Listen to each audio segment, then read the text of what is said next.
अंधेरे में एक खौफनाक रहस्य छुपा है, जहां संजना की जिंदगी काले जादू की भेंट चढ़ गई। एक शापित गुड्डा जिसके पीछे एक डरावना खेल छुपा है, पूरे परिवार को दहला देता है। क्या है इस गुड्डे की सच्चाई और कौन है इसके पीछे का मास्टरमाइंड? संजना और उसके परिवार को इस खौफनाक रहस्य से लड़ने के लिए अपनी पूरी हिम्मत जुटानी होगी। तैयार हो जाइए एक ऐसी डरावनी कहानी के लिए जो रूह तक कांप जाए। देखिए गुड्डे का खौफनाक खेल, काले जादू की सच्चाई और जानिए संजना की दास्तान। क्या संजना और उसका परिवार इस भयावह सच्चाई का सामना कर सकेंगे या यह गुड्डा उन्हें हमेशा के लिए बंधक बना लेगा? संजना की आंखों में डर और आशंका झलकने लगती है, जैसे वह किसी छिपे खतरे का सामना कर रही हो। ग्रह की पूजा के बाद मामा जी का आश्वासन घर में एक अस्थायी शांति लाता है, लेकिन संजना के मन में चुपचाप बसी चिंता कहीं न कहीं छिपी रहती है। लेकिन वह शांति एक दिन संजना की अचानक चीख से चुराई जाती है, जो गोदाम में छिपे खतरे का संकेत देती है।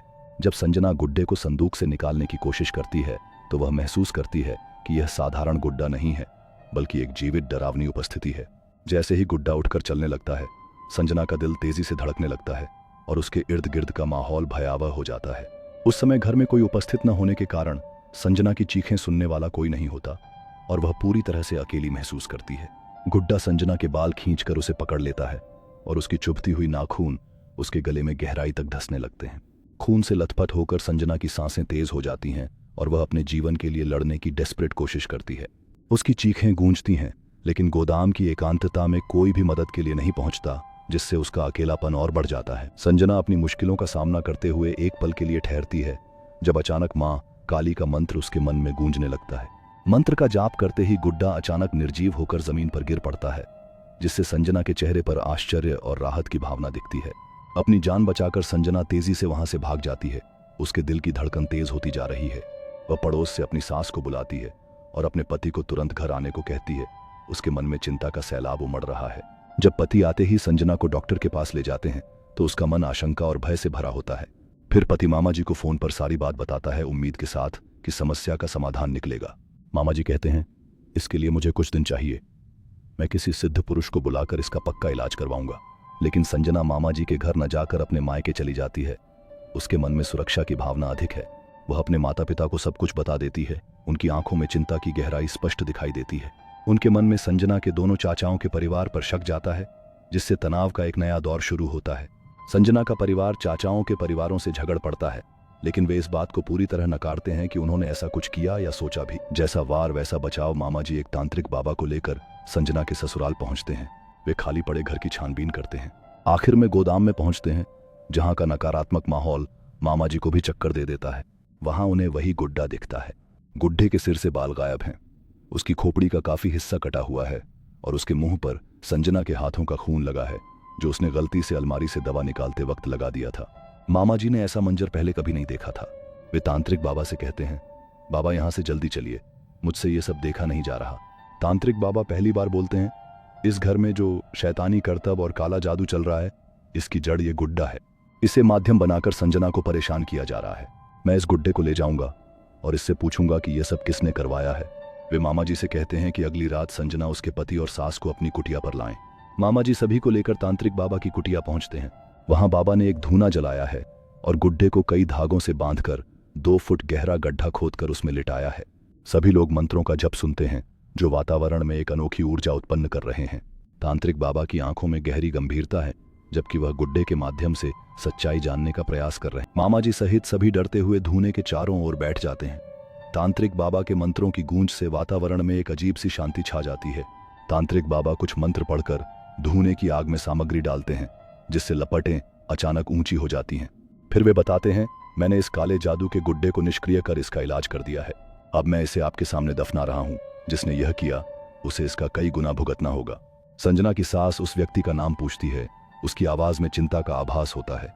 बाबा कहते हैं, मैं किसी का नाम नहीं बता सकता, यह मेरे नियमों के खिलाफ है, लेकिन कुछ ही दिनों में आपको खुद पता चल जाएगा। अब आप निश्चिंत रहें। उस व्यक्ति की ओर से ऐसा दोबारा नहीं होगा, इसकी जिम्मेदारी मेरी है। सारा परिवार खुश होकर घर लौट आता है। उनके चेहरे पर राहत और संतोष की चमक होती है। 2 हफ्ते ऐसे ही गुजर जाते हैं जैसे समय ने अपनी गति धीमी कर ली हो। एक रविवार को पूरा परिवार लंच कर रहा होता है कि दरवाजे की घंटी बजती है। संजना दरवाजा खोलती है तो एक औरत उसके पैरों में गिर पड़ती है और कहती है, बेटी, मेरी बेटी को बचा ले, सब तेरे हाथ में है। संजना का पति और सास भी वहां आ जाते हैं। पति उस औरत को पहचान लेता है और कहता है, अरे आंटी, आप तो प्रिया की मम्मी है ना, आप यहाँ कैसे, क्या हुआ? वह संजना को बताता है, प्रिया पहले हमारे पुराने मोहल्ले में पड़ोस में रहती थी, ये उसकी मम्मी है। प्रिया ने मेरे घर रिश्ता भी भेजा था जो हमने ठुकरा दिया था। फिर मेरी सरकारी नौकरी लग गई और हम यहाँ शिफ्ट हो गए। संजना आंटी को अंदर बुलाकर सारी बात पूछती है। पता चलता है कि प्रिया ने ही संजना की शादी में वह गुमनाम गुड्डा भेजा था ताकि वह संजना को मारकर उसके पति से शादी कर सके। आंटी बताती हैं, प्रिया इस घर में शादी के लिए किसी भी हद तक जा सकती थी। संजना इतनी अच्छी और काबिल थी कि प्रिया उससे बहुत जलती थी, इसलिए उसने काले जादू वाला ये गुड्डा बनवाया। हमें ये बात बहुत बाद में पता चली।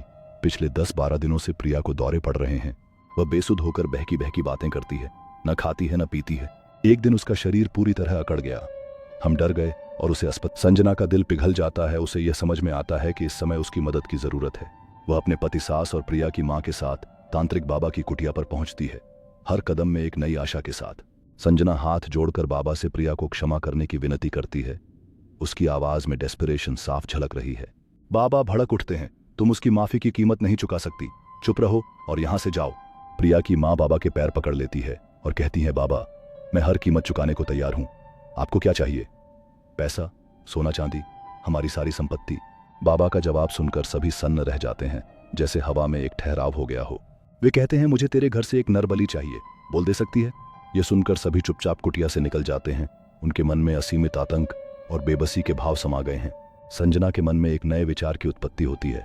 वह जानती है कि उसकी बेटी के लिए कुछ भी करना पड़ेगा।